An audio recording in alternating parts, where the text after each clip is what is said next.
Okay, so welcome to the second chapter. So now what we're going to do is continue right away, and we're going to start with that little handle.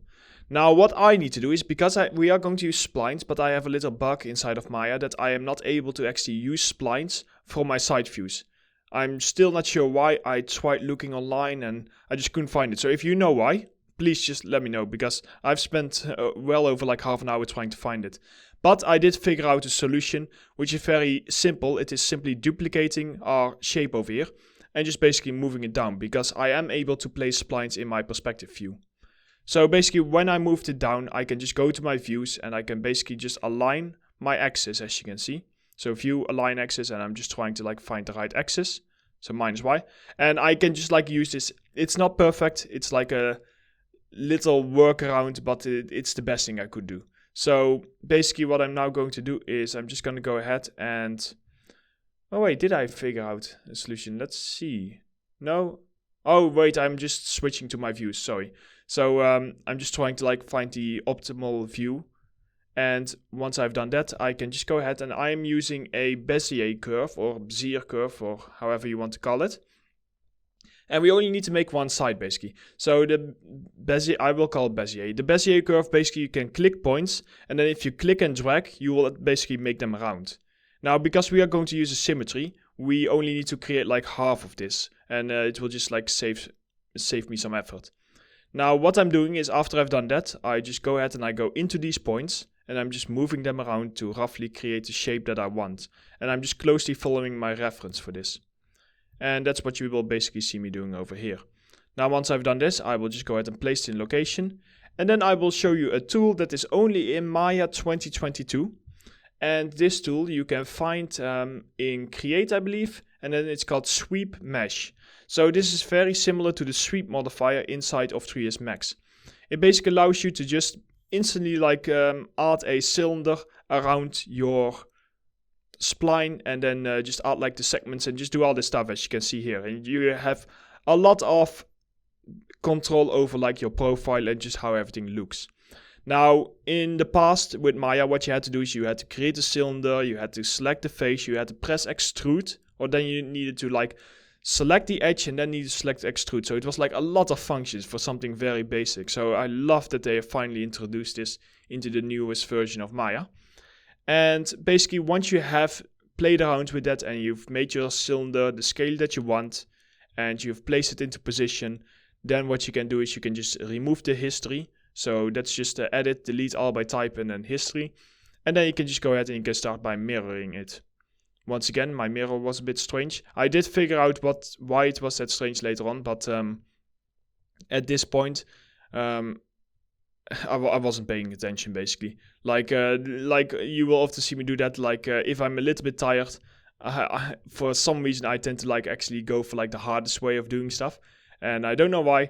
But basically, as long as it works, if it is only like a 2-second delay for me in order to make it functional, then I don't really care too much. I know it might not be the best mindset for a tutorial, and I do of course recommend like for you to figure it out if you want, but if it takes too long for you to figure out why small functions like that don't work exactly right, but you can easily fix it, then it's like you can postpone figuring it out. That's my mentality. But basically now what I'm doing is over here is I'm just placing it into the original position. I'm selecting these faces and I'm just bridging them in order to just get like one entire piece. And don't forget that because I removed those outer faces in order to have the cylinder actually go inside, I do need to re-bridge those. And now what I'm doing over here is I'm just doing like some general cleanup, because I want to send this piece to Zbrush, and because of that I do want to make sure that all my vertices are properly connected, as you can see over here. And these are like massive angles and I don't really want those. So I'm properly connecting those, and there you go. So quite simple. And that was pretty much every technique that you need in order to create this crate. Of course, we will just go ahead and we will continue. But I've now shown you pretty much every technique that we are going to use in order to basically create all of the modeling in this crate inside of Maya. So what I'm doing is I'm just adding some extra details. Like I'm just looking at my reference to make sure that I didn't forget anything. And in this case, what I forgot is I forgot to just like add some round bits to the ends. So I just beveled that and called that done. So now that that's done, what we can do is we can just go ahead and we can like continue with the handles. So I'm just having a quick look at like all my reference to see which one I like most. And I end up with like that handle that has like the 2 little spikes sticking out. So I'm gonna go with that. Now once again, a lot of this stuff can just be used using symmetry. So we can just use symmetry in order to finalize this and save a bit of time. So first of all, I'm just gonna go ahead and I'm working on like the general scale. I do notice that I have a plank missing there, which is a little bit strange, but it turned out that that was just like, for some reason, it made the plank invisible, but just applying a material to it made it appear again. So, I don't know. There were like a few things that were a little bit strange during this tutorial, but I just upgraded to 2022, version 2022. So I figured like, oh, maybe there's just something strange going on with the version, and that's kind of like how I justified it. But basically, over here, once I've got the scale, I'm just selecting 2 edges, and I'm just basically adding a connect, and now you can see me just like removing half of it. Because as I said before, we are going to mirror it, so I don't need half of this model. Now what I'm doing here is I'm just basically trying to follow my reference, and I'm turning this into a plane because I feel like that I can work with things a little bit easier if I turn this into a plane first. Because we need to create like that little round bit. This round bit is needed because we are going to have our handles sitting inside of it. So that's what I'm doing here, and I'm just doing this by hand. And sometimes it's easier to make this using a plane rather than trying to keep everything into 3D. So that's what I'm doing here. So I'm extruding this out, and now I'm also like getting rid of those pieces, and I just basically bevel that corner in order to get this effect, as you can see over here. Now once I've done that, I kind of forgot what I was going to do. Let's see. Oh, I'm just double checking to make sure I do not have any duplicated vertices. If I do, you can just select all of your vertices, shift right click I believe, and then go to merge vertices, and then you can like merge by distance. So just make sure that you do not accidentally have like duplicated vertices and stuff like that. Now over here, I'm just extruding all of these pieces out, and I'm just cleaning up my mess on the corners, because when you extrude on corners, they sometimes deform. But now that this is extruded out, there isn't much that we need to do for this. It looks like that I'm going to just make those top bits a little bit round. So when you press isolate while you are not in object mode, it tends to isolate only like the pieces you have selected. So basically I'm now just selecting the corners, and I'm just deciding still like which corners I want to actually make round, and I decided on these ones. Now it does mean that we need to do a little bit of cleanup, as you can see over here. But I will just most likely skip through that or not. Oh no, wait, I'm doing it in real time. Okay, sometimes I just cut this out, and I do that during the recording. But looks like that it wasn't too much work. I only do that when it like takes a very long time. But now that we have something like this, now we can go ahead and we can use our mirror. And this time, because I set my mirror axis position to bounding box, that was basically the problem. So here you can see like I got sick of the problem, so I actually went ahead and like double checked my settings to make sure why this was happening. So setting it to bounding box, that will actually place it into the center. And now also just play around with your merge threshold so that you do not accidentally merge everything too much, because you still want to keep your model nice and intact. Now at this point what we can do is we just want to go ahead and bridge these faces over here.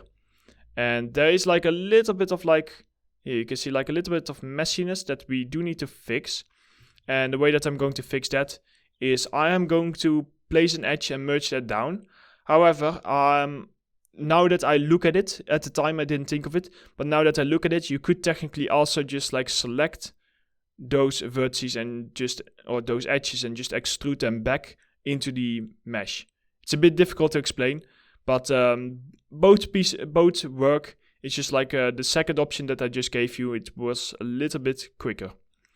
Now once again, same technique, because I'm going to create my handle and my handle is not working. I need to go to my panels and orthographic view, and I need to go to my top view, and I'm just going to use my Bezier curve. And I'm going to use the same technique to create my handle. Now doing this, I want to go for like a fairly smooth handle, but I don't want to just have it completely round. I once again only make half of it. So you can see me like just playing around with this, just trying to get the shape to work. as you can see over here. It was a bit tricky for some reason to get this. It seems like a very basic model, but just getting it to look correct, yeah, I don't know. It wasn't really going my way, let me say it like that. So you can just basically see me playing around with it and getting frustrated why it isn't just working the way that I want it to.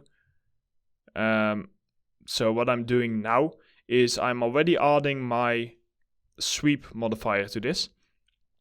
And this is so that I can have like an easier look at how things, well, look. Because sometimes just looking at your spline is a little bit tricky. So sometimes if you just add like your sweep modifier on top of that already, and then you can still edit your spline. So this, I don't know what I'm doing here. I'm messing with outliner. Sorry about that. It's so that I can easily select my edge, but the outliner didn't show up.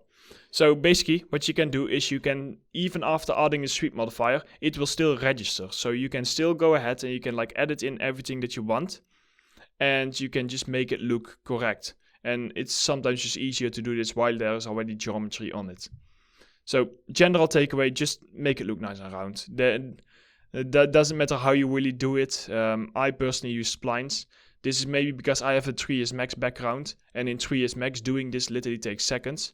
But unfortunately in Maya, the spline system, it's not up to par. It's getting there, especially with the sweep modifier that we now have, but it's not as simplistic. And especially with that bug that I had, maybe it's that. Maybe I'm just a little bit frustrated because I couldn't just go to my side view and actually place my spline. And it's probably something really silly. It's probably like a setting I forgot to turn on or off. It doesn't matter how much experience you have. There's always, every artist will make mistakes. So I'm at year 8. And although I might have not used Maya as long as I've used 3ds Max, definitely because 3ds Max I've used for 6 to 7 years and Maya only for 1 to 2. But in the end of the day, as long as you can get the quality that you are looking for, and yeah, throughout the process you will just get better. Like I will also get better at Maya and just complete speeding up.